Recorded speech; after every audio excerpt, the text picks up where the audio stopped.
Have you ever bought something because you're 200% doubly sure that the item on the product page will be different than what they actually sent? Well, this is the Legend of Iowa, and, well, the art on the sticker is technically different, but I wouldn't say better. The Legend of Iowa features meth gangs and Farmer Bob. Also, since YouTube's algorithm doesn't like it when you talk too much about Walter White's favorite chemical, I'm going to self-censor and change the word to NFT, because we're going to have to say it a lot. Why is this real? Why did I pay money for this? The Legend of Iowa is a bootleg game cartridge for the Nintendo Entertainment System. It cost about $20 from AliExpress, including tax and shipping. I'm obviously going to open the cart and show you what's inside, but before that, let's plug it in and see if it works.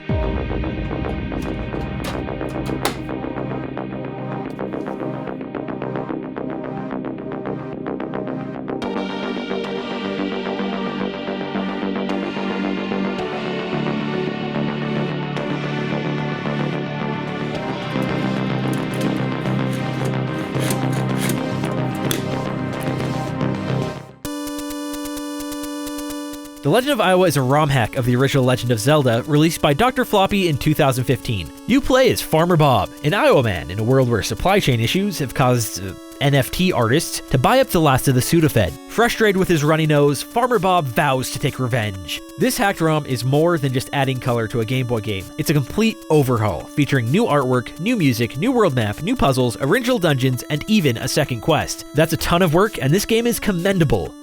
Right up until the point it starts giving you instructions on how to mint an NFT. I can't show you this. Why would you do this, Dr. Floppy? A real doctor wouldn't do this.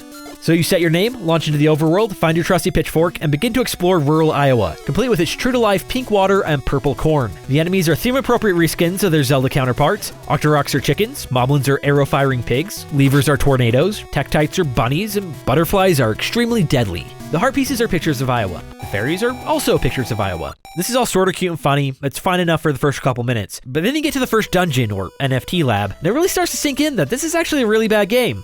First, let's talk about some of the very creative enemies in the NFT labs. You have mostly naked lady in bikini throwing stick, mostly naked DEA guy, bottle of Drano, bottle of maybe salt, bottle of maybe vodka, Hawkeye's logo, B.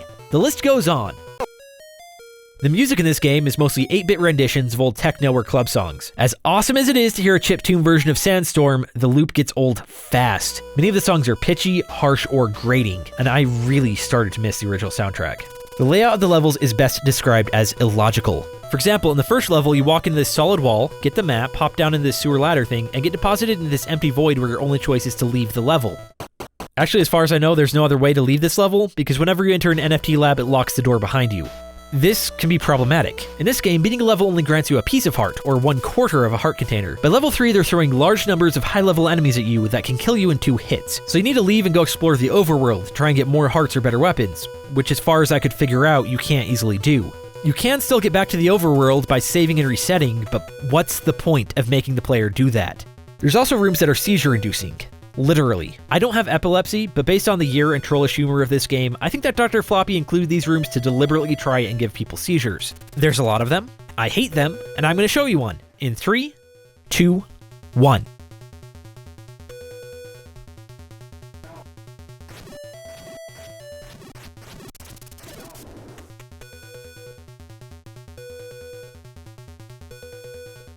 Okay, it's gone. What else is there really to say about this game?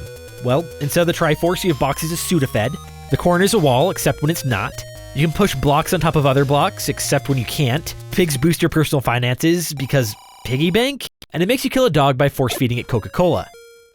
I don't think Dr. Floppy is a person who's printing and selling these cartridges, but he expected this to be played on some kind of physical hardware or flash cart, because every time you die, it warns you about hardware compatibility. It tells you need something called skrom.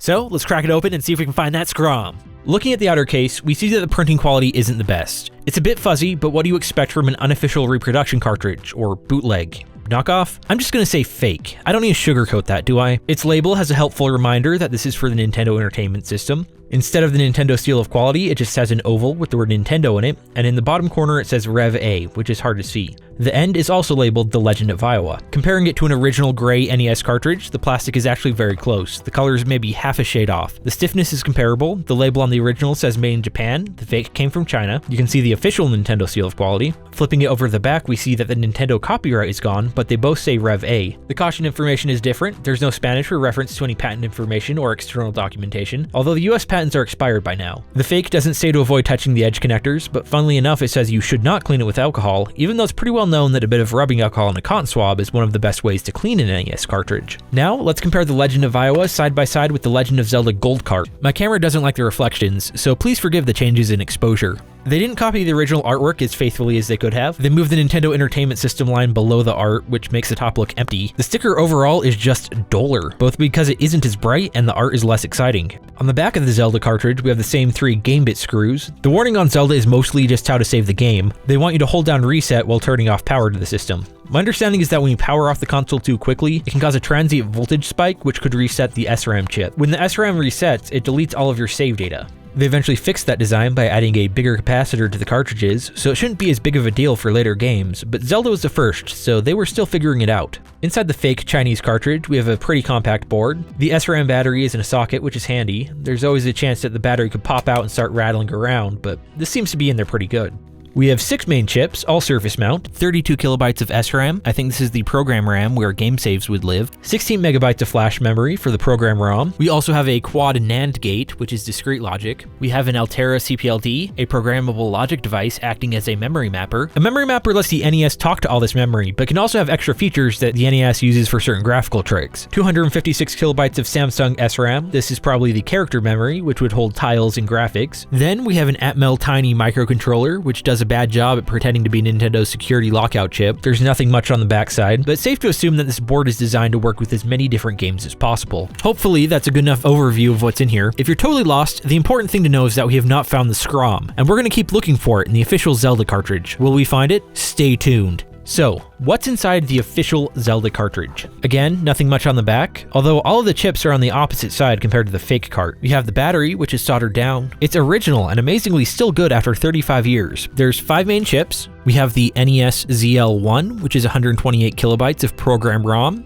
ZL, Zelda, you get it. There's 2 SRAM chips by Sharp for the program RAM and the character RAM, each with an 8 kilobyte capacity. The security chip is the 6113A. The memory mapper is the MMC1A. Not every printing of Zelda used this one, but they all have some variant of the MMC1. And the board designator is the NES SNROM-03, copyright 1987. This, my friends, is our skrom. Or, well, it's where skrom would be if it were here, which it's not. SK-ROM is a board designator, one of many that Nintendo assigned to a series of boards, all using this MMC1 mapper. So there's an SA-ROM, SB-ROM, SC-ROM, etc. The SK-ROM version of this board has a lot more character memory than the SN-ROM board in the official Zelda cartridge. So, when Dr. Floppy asked for skrom, he was more or less saying that he actually thought people would overwrite a real Nintendo cartridge with The Legend of Iowa. So many people were going to do it that it needed to be a constant reminder on the desk screen. A screen you wouldn't be able to see until you had already found a way to play the game. I think only something like 15 games used the skrom board, one of which was Zelda 2. So by my airtight transitive logic, Dr. Floppy must think that The Legend of Iowa is a better game than Zelda 2. Do you think that The Legend of Iowa is a better game than Zelda 2, The Adventure of Link? Let me know down in the comments. If you liked or hated this video, let me know. If you want to see more, then please consider subscribing. I sincerely want to say I'm incredibly grateful to each and every one of my subscribers. You're the reason I'm still making these videos. The end!